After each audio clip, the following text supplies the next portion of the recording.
Assalamu alaikum everyone, welcome back to my YouTube channel and welcome back to another vlog. This vlog is going to be very informative. अगर आप mom to be हैं तो आपने इस vlog को and तक ज़रूर देखना है। अगर आप न्यू है मेरे चैनल पर तो मेरे चैनल को सब्सक्राइब ज़रूर कर लें। और न्यू सब्सक्राइबर्स को मैं बताती चलूँ कि this is my second baby. First baby जो है वो आपको नज़र आ रही होगी, बेबी वानिया, वो आगा खान में हुई थी। उसका एक्सपीरियंस भी मैं इस वीडियो में शेयर करूँगी। और इस दफ़ा मैंने ऑप्ट किया था बहरिया इंटरनेशनल हॉस्पिटल को, क्योंकि मैं बहरिया टाउन में रहती हूँ तो ये मेरे लिए सबसे ज़्यादा कन्वीनियंट ऑप्शन था। और ना सिर्फ ये कन्वीनियंट, मुझे ये पर्सनली भी अच्छा लगा था हॉस्पिटल, क्योंकि इसमें सारी फैसिलिटीज़ हैं, स्टाफ बहुत अच्छा है और आपको मतलब कि फ़ौरन से सर्विस दे देते हैं, क्योंकि यहाँ पे ज़्यादा रश नहीं होता। अच्छा, तो सबसे पहले मैं आपके साथ शेयर करती हूँ इस हॉस्पिटल का एक्सपीरियंस, जो कि बहरिया टाउन इंटरनेशनल हॉस्पिटल है। इसमें मैं 30 अप्रैल को एडमिट हुई थी और 2.5 डेज़ इन्होंने मुझे रखा था। मैंने प्राइवेट रूम किया था, जो कि आप इस वीडियो में भी देख सकते हैं। काफ़ी स्पेशियस और अच्छा था। बहुत सी लड़कियां मुझे डीएम करके पूछ रही थी कि आप बहरिया टाउन में किस गायनोकोलॉजिस्ट से कंसल्ट कर रही हैं। तो मेरी गायनोकोलॉजिस्ट थी फ़खरुन्निसा, जो कि बहुत ही अच्छी डॉक्टर थी। अच्छा, तो मेरी डिलीवरी और सारी अपॉइंटमेंट्स बहुत ही ज़्यादा स्मूथ और ईजीली हो गई थी, अल्हम्दुलिल्लाह। And this is me right after delivery.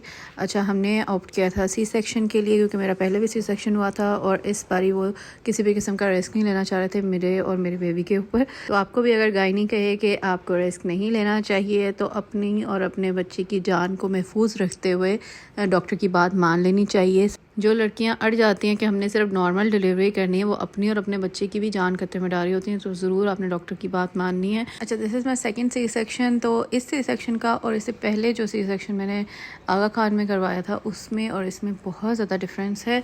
ये वाला ज़्यादा स्मूथ और अच्छे तरीके से हो गया, वेल ऑर्गेनाइज था और टाइमली हो गया था।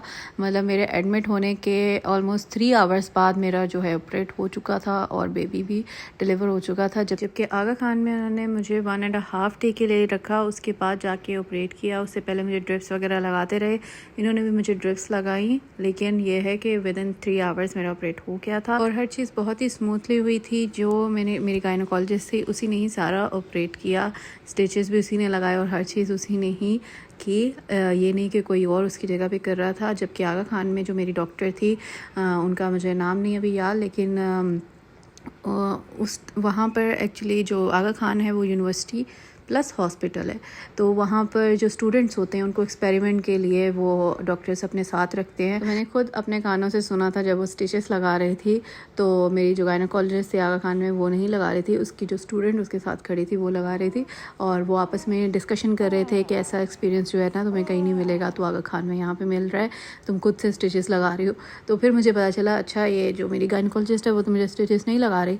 और जब मैंने अभी ऑपरेट किया तो ये जो फ़खरुन्निसा मेरी गायनोकोलॉजिस्ट हैं वो कह रही थी कि आपके जो टांके थे वो बहुत ही अजीब तरीके से लगे हुए थे, लेकिन यह है कि सारा कुछ मैनेज कर लिया था उन्होंने। एक और चीज़ आपने सुनी होगी और एक्सपीरियंस भी की होगी, जब एनेस्थीसिया लगता है तो उसका असर जब ख़त्म हो रहा होता है तो आपको बहुत ज़्यादा सर्दी लगती है।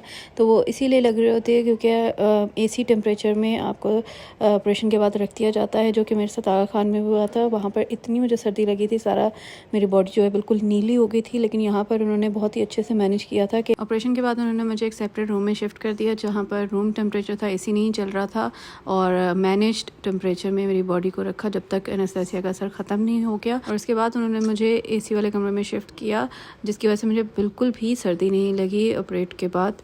सो इट्स डे 2, 1 मई, और अभी तक जो है बेबी अंडर ऑब्जर्वेशन है और मेरी तो हालत कुछ बेहतर हो गई है, लेकिन बेबी के अभी भी ड्रिप्स लगी हुई हैं।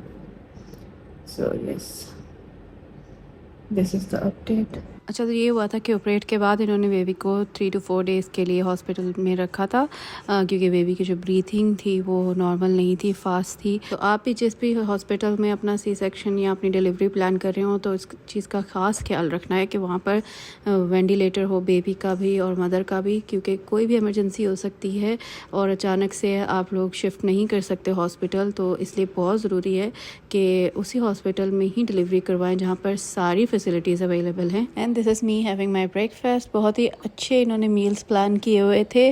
तीनों मील्स जो है वो प्रॉपर सर्व करते थे। इनमें से ऐसा कुछ नहीं था कि उन्होंने किसी भी चीज़ को मिस करवाया। वो डेज़र्ट भी होता था, खाना भी प्रॉपर दे रहे थे, चाय भी बीच में इंक्लूड थी, हर चीज़ मेरी डाइट में इंक्लूड करके दे रहे थे मुझे। मील्स जो हैं वो मैंने सारी इस वीडियो में कवर की हैं। ब्रेकफास्ट, लंच और डिनर सारे आप देख सकते हैं कि प्रॉपर वो बनाकर मुझे सर्व करते थे। और इसके अलावा मैंने एक और चीज़ नोटिस किया कि यहाँ की नर्सेज जो थी वो बहुत ही अच्छी और काइंड थी, जो कि आपके जैसे कनोला लगता है और वो उसको अगर कोई मतलब बुरे तरीके से लगाए तो बहुत पेनफुल हो जाता है।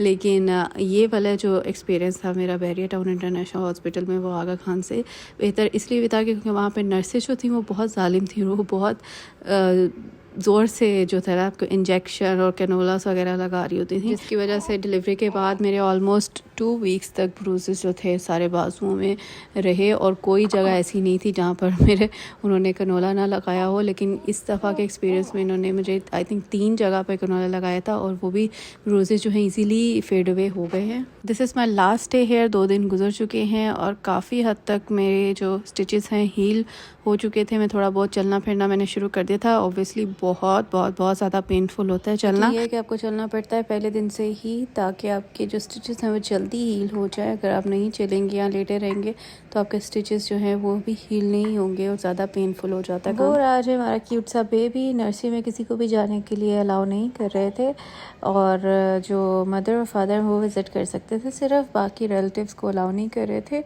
तो ये शीशे से की खिड़की से हमने थोड़ी सी वीडियो बनाई हुई है और अल्लाह का शुक्र है जो है बेबी अब बिल्कुल ठीक है। लेकिन उस टाइम हमें बहुत ज़्यादा टेंशन हो रही थी। जो लोग विज़िट कर रहे थे, जो बेबी से मिलने के लिए आ रहे थे, वो लोग भी बेबी से मिल नहीं पा रहे थे क्योंकि किसी को जाने के लिए देखने के लिए भी अलाउ नहीं कर रहे थे। लेकिन मैं आहिस्ता आहिस्ता चल कर गई और जैसे मेरे थोड़े स्टिचेस ठीक हो गए, मैं नर्सरी में जाके मैंने उसको देखा और बस दुआ की कि अल्लाह करे जल्दी से जल्दी ठीक हो जाए और मेरी दुआ कबूल भी हो गई, शुक्र अल्हम्दुलिल्लाह। बाकी जो विजिटर्स आते थे वो मुझसे मिलके और व्यू एंजॉय करके वापस अपने अपने घरों में चले जाते थे। बेबी से मिलना जो था वो इम्पॉसिबल हुआ था। This is my last meal here. अच्छा, ये सब कुछ सर्व कर रहे थे लेकिन मिर्च मसाले और ऑयल ज़रा कम रख कर, जो कि बहुत ही सही और हेल्दी रहता था मेरे लिए। टोटल कॉस्टिंग जो बेबी और मदर की मिलाकर आई थी वो 3 लाख समथिंग आई थी, विच इज़ वेरी रीज़नेबल।